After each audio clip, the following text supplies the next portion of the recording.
program are those of the producers and/or the persons appearing on the program and do not necessarily reflect the views and opinions of FRC Media, Bristol Community College, or the City of Fall River.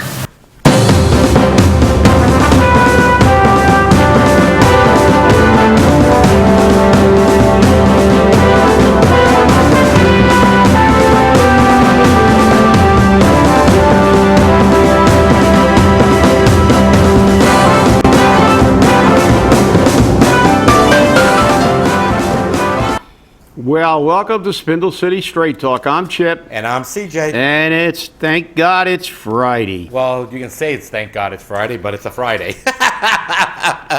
Yeah, well. I'll tell you, this city is amazing because we just can't make up this stuff because the people of Fall River are doing it. And what I find very interesting is that you do know that even Walt Disney seems to be making comments on Fall River. And I think it's right here. Look, Simba, everything the light touches is Massachusetts. What about the place with the shadows? That's Fall River. You must never go there. You know I'm going to be vilified for that one. I guess they read USA Today. I guess so. I mean, but you know, this is what happens. Everyone's saying that we need a campaign of positivity. This is your campaign of positivity.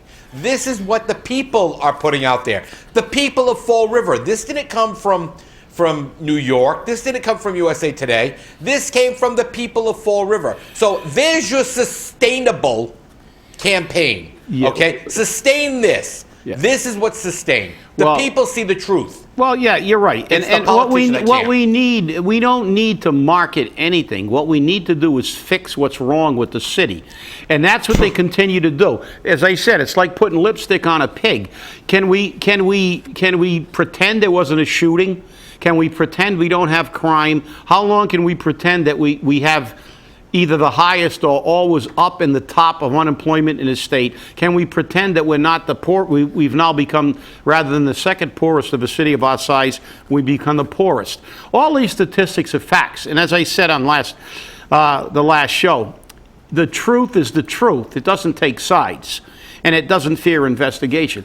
Those are all facts. And the problem is, how can you market a place that has all those negatives?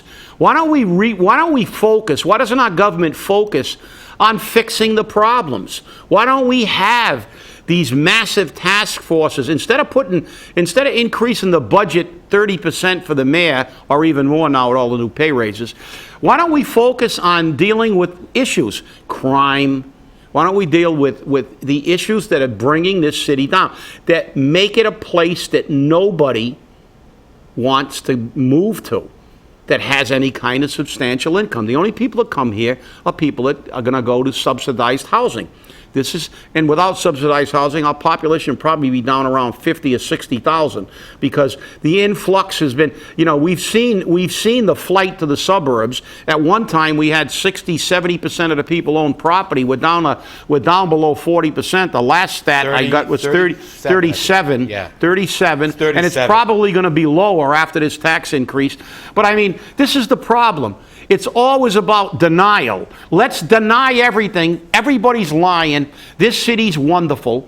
And you know something? At least Miami, they were the #1 city. But nobody denied it. They know they got problems. It's like, yeah, we know that this city's a mess. It's like Chicago. Chicago's a nice tourist destination. You know, I know. I've been to Chicago numerous times, as have you. You lived in the area. Steakhouses. great place to visit if you stay in the right neighborhoods. But I'll tell you what, they had 50 murders last weekend. Nobody wants to go to the inner city. Nobody really wants to live in Chicago. They all live in the burbs, as they do in Miami. But the difference is, these cities have a chance. They have a chance to move to positively, because they accept reality. But in Fall River, it's constant denial. You can have a judge say, I'm sick and tired of seeing Fall River up here. They're always up here. They ignore the law. They never abide by the law. And their answer is, that judge is picking on Fall River. He's a liar. That's not true. Well, it's been true forever. And these things are facts. And instead of trying to market something that's unmarketable, let's focus on making it marketable. Well, But remember, heaven forbid, that would be logical. yeah, but all the market rate housing that Jazel wants to bring into the city, that's going to change Fall River, Yeah, it certainly is. Yeah. We're going to get up from 5th, maybe up to number 1 or 2. Number 2 or number 1, yeah. That's right. Well, it's interesting because, again, these pictures, and we're going to take you to some of the pictures, just recently started posting on the internet. And for those of you who don't know what that is, that seems to be some type of worker who has a weapon in his hand, either a baseball bat or something along that line. And, I'm going to not bring up the entire post. This was obviously a Facebook post, and the poster said very clearly that they edited it so that the individual's face wouldn't be put out there to protect his identity, and I respect that. But this is an easy disposal worker walking around with a baseball bat. And then, of course, the minions, as you can see some of the comments there. Oh, well, that's to scare off the animals. What? The residents of Fall River? I mean, you two-legged or four-legged? Yeah, this is what's happening. And on Wednesday, after I left the studio, my driver was bringing me down Oak Grove Avenue, and I saw an easy disposal truck.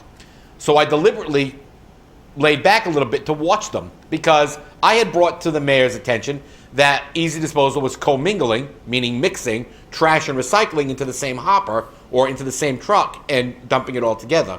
And that came from reports in the Highlands. These are all people who are relatively affluent compared to Dover Street or the South End. And they said, they were disgusted. Well, I sat there and I watched, and I looked at the truck very closely. And the truck has a single hopper in the back, not divided like they said. And what did I see go into that single hopper? Here's the recycling. Here's the trash. Pull the handle and got compacted into the back of the truck. Well, that's a DEP violation. But of course, I'm trying to be a nice guy, so I reached out to the mayor's office. I sent these pictures to the mayor's office. And guess what? Zip. No comment. Nobody was in the office. And why weren't they in the office? Because the mayor and his staff were at Rachel's Lakesider to spend time with Lieutenant Governor Karen Polito to talk about how wonderful Fall River is. And if you look at some of the pictures, and if you've ever been around Lieutenant Governor Polito, you know her face expressions. And I'm not going to put words in her mouth, and I'm not going to say my interpretation. But when I looked at her face, it was that placated smile of, oh yeah, okay, oh yeah, okay. Like when grandma's telling you something, you're going, yeah, Gram, no problem. That's exactly what... You mean like when the Boston politicians come down here at election time and say, this is really a great place, I love it. Yep. And after the election, they forget it till the next election. Right, unless they're coming to Sogs for dinner, That's right. But, these are some of the problems we have. But I have to say, the teachers' union has got to be livid. Mike Rodrigues, our state senator, came out in support of Question 2. And what does Question 2 do? It lists the caps on charter schools. And I'm gonna take a piece of the story, and it says, "Our children deserve quality education." I'm sure Rebecca Cusack is turning over in her grave, if she has one, or at least her now union grave, because this shows you that not even our politicians trust our school systems. Well, in deference to them, I think that the politicians should revamp. They should reform reform. Oh yeah, no the school question. departments become a total disaster. But to get back to the DPW, I'm not sure if they have. They may have because it looks like it's like mix and match trucks. They don't Yeah. have their own fleet. They're buying trucks from here. They're renting. This was a shoestring operation. It couldn't handle the city of Fall River. Right. So they bought their trucks, and they got other trucks, and I see all different types of trucks. They may have trucks that actually do separate recycles. Oh, they do. I've seen a couple of them. But there are probably some that don't, and those should not be on the road. Exactly. And it is a violation. And as far as the baseball bat, I'm sure that they'll say, oh, that was just leaning up against the trash bin, and he was taking it with the trash to dump it. But look, the problem is these are all symptoms and symptomatic of what the problem is. We just have this attitude of, look it, we settle for less in Fall River. We hire a company. If they're not doing it right, who cares? Who cares? Not my money. We're paying them. I said we were saving money. Or as the mayor once said, I don't care if it saves money or not. I made an executive decision to screw the taxpayer. So let's forget all about it. That's done. Let's move on to the next way we can spend the taxpayers' money. I mean, this city never, ever, ever does anything but deny anything. Anytime, and it's not negative. When something, look, there's a picture of a guy holding a bat.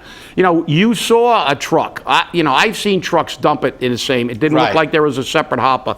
But do they investigate? No. And what do? If they do, they lie. Remember the bag, the purple bag compliance? What was that stated at first? 80, 90%. 80 to 85 to 90%. Right. Then when they wanted this new company, it was like 60%. Right. So, this is the problem in Fall River. And now we're back to 90%. So now we're back to 90. But I'm really, frankly, I'm tired of hearing rebranding and sustainable. Let's have a sustainable program to fix what's wrong.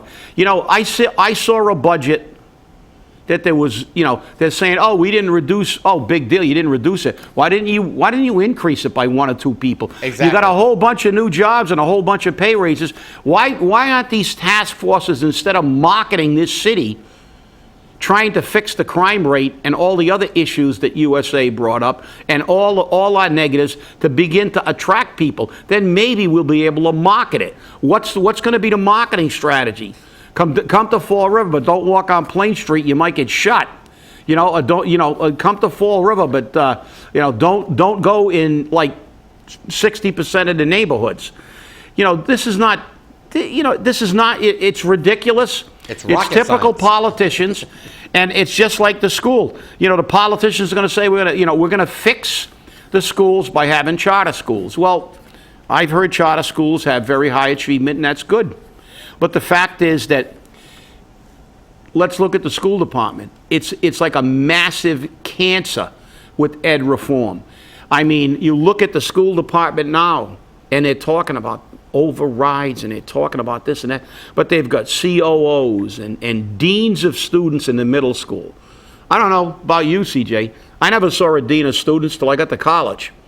And they didn't have deans of students when I went to Durfee. They didn't have a dean of students when I went to elementary or grammar school. We didn't have deans. We didn't have a million principals, vice principals, and assistant principals. We got more 6-figure salaries than you can shake a stick at. They have the whole finance team. We've been over this a million times. But is there ever a call to reorganize the school department, get rid of half of these administrators who, by the way, we have one of the highest administrator to teacher ratios in the state, if not the highest. Right. Is there ever a call to reorganize and cut some of the fat in the school department? Hell no.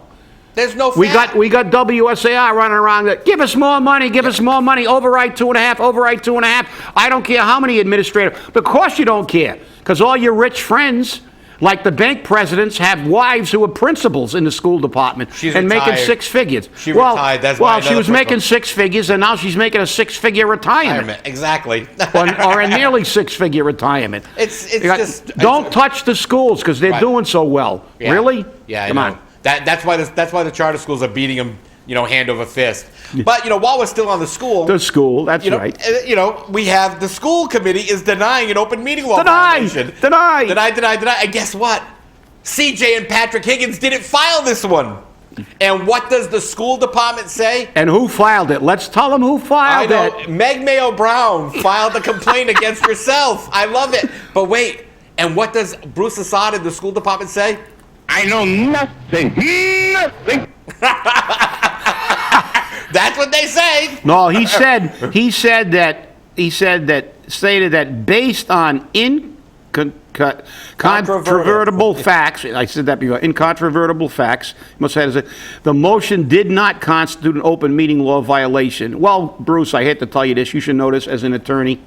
You don't make that decision. The open meeting violation is going to have to be looked at by people who actually have the right to say whether it is a violation or Exactly. not, incontrovertible or not.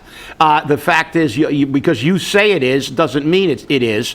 And the reality is that, I mean, even when a superintendent of schools files the complaint, they deny it. They read everything, the first thing in Florida. They're like felons. What is the first thing every felon learns when they go to jail for the first time? Deny everything. That's right. I don't know anything. I didn't do it. I didn't murder those 12 people. I don't know that person. I didn't steal that stuff. That's right. Even though my garage is full of the guy's stuff, I didn't steal it. I don't know how it got there. And that's Fall River. We just continue to go on our merry way, and what we do is figure out more ways to spend money to market Fall River, make it sustainable. And we got more ways, and what we can do is increase taxes, increase fees, and then Melian can run back in after in one breath. He talks about spending all kinds of money and then say, oh, by the way, we don't want to spend businessmen's money. We want to spend the taxpayers' money because I want you to keep the taxes virtually nothing. If he had his way, every business in the city would get a TIF. But they still wouldn't have customers because nobody in the city's got money. That's the reason we have the lowest amount of businesses in the city of our size. And I had a conversation yesterday with, before I get on to that, it's funny because Rob Melian was out in Dartmouth with Lieutenant Governor Karen Polito, the mayor, and the mayor of New Bedford. And they came together and said, we've got to come together and present a unified front. We got to create more sustainable marketing. The two cities are going to work hand in hand. Yes. Hey, Jason, you were probably in grammar school, or maybe not even in maybe in elementary. Still in diapers. I don't even know. Maybe you might have been in diapers, but that's been again more bullshit rhetoric. Because let me tell you something. You won't remember this probably, or you were a child. But the mayor when they got elected for their first term, the mayor of the city of Fall River, Ed Lambert, met the mayor of the city of New Bedford, Mayor Kalis, the newly elected mayor, and they had this great idea. Let's get together and get a sustainable thing. And they had this big political thing where they met in the middle. They both drove and they met. It was like the Russians meeting the Americans at the Elbe River. It was like, they met and they had this big thing on how we were going to work together. And that was, I don't know, 20 years ago? Something like that. And look how effective that's been. What's the moral of that story? Politicians and people who work for the chamber are good at spending taxpayers' money, piling up a big line of BS, and when you look back historically, nothing happens except a new program, a new idea to do something that's ridiculous. As they say. If you stick a dope addict in an opium den, and you expect them to stay off drugs, it's probably not sustainable. Well, forget about marketing a city with all these problems. Let's fix the problems. Let's focus attention on trying to make this city a city that people actually will want to come and live in. But that's a concept they have difficulty grasping because they called Miami a paradise for tourists. Chicago's a good place. Right. Honolulu's not a good place to live. A lot of poverty in those areas, inner cities. So let's, this is more political rhetoric from the experts at it. But just so historically, just remember, Ed Lambert and Kalis met in the middle, and they had this grandiose, this press conference, and there was in all the New Bedford newspapers and the Fall River newspapers, and everybody shook hands. And I know there were a few people on the Herald News editorial staff that remembers that will remember that, but they'll never call anybody out. They'll never call it out because, they go, well, let's not look to the past. Well, if you don't learn from the past, you're doomed to repeat the mistakes. Well, I think there's an old song out there that says everything old is new again. So yeah. I think that's going to be Fall River's new theme Fall song. River's new theme song is Nothing's Ever New. That's true. Well, I had a conversation yesterday afternoon with Joe Cavallo, former mayoral candidate, anti-LNG proponent, civic activist. And I told him, I said, Joe, what's your commentary on Somerset wanting to put the new LNG farm at the old power plant? And I think there was a small bomb explosion on the phone. Send me that story. I want to know what it is. And I sent it to him, and he's livid. They got rid of it on the Fall River side. They stopped it. Hess LNG is no more. So now we can look forward to having the Blevies come across the Taunton River. And one of the great aspects of having the Blevies come across the Taunton River is that the fish will be fried before you can get to it. You don't have to fry it anymore. It's kind of comedic, but this is what happens around here, and people don't understand it. We just move it from one end of the river to the other, from one side of the street to the other, and we don't address it. And Chip, you and I both know, we've both done the research, that the farms aren't the problems. The farms aren't the problems. It is the transportation of it. And we let LNG drive right up Columbia Street 7 days a week. We let it drive right through downtown Fall River. We let it drive up Plymouth Avenue. Yeah. And nobody says anything about it. Well, that's the irony of the whole thing. They were adamant. And, there have been tank farm incidents, and there have been, but they are fairly rare, and there's normally a very large buffer zone, and there are a lot of safeguards in most of these new ones, especially a brand new one. They would be state of the art. And in reality, most of the LNG incidents, and for our viewers, BLEVE is an acronym. It stands for boiling liquid expanding vapor explosion, which is what happens when you heat an LNG tank, which is a cryogenic gas, and it blows up. So, because of the expansion and stuff, and it's extremely dangerous, and it can cover a very large area. I actually saw a film on an actual BLEVE that took place. It was filming where some firefighters died at a tanker truck rollover. But see, that's one of the problems. Everybody's concerned about these tank farms, but there are LNG trucks and rails going throughout this nation all the time. And normally, when they have an incident, it's normally on an over the road or over the rail. The majority of those incidents occur over the road or over the rail. And so that's kind of like, to me, when you say you're anti-gambling and you're adamant about you hate all gambling, but you don't care about the scratch tickets and the state lottery. To me, if you're going to deal with gambling, you're opposed to gambling. You're opposed to gambling in any form. And if you're opposed to LNG, a closer look should be taken at the routes and the times, and that these vehicles are going through or anywhere near a populated area in the city of Fall River.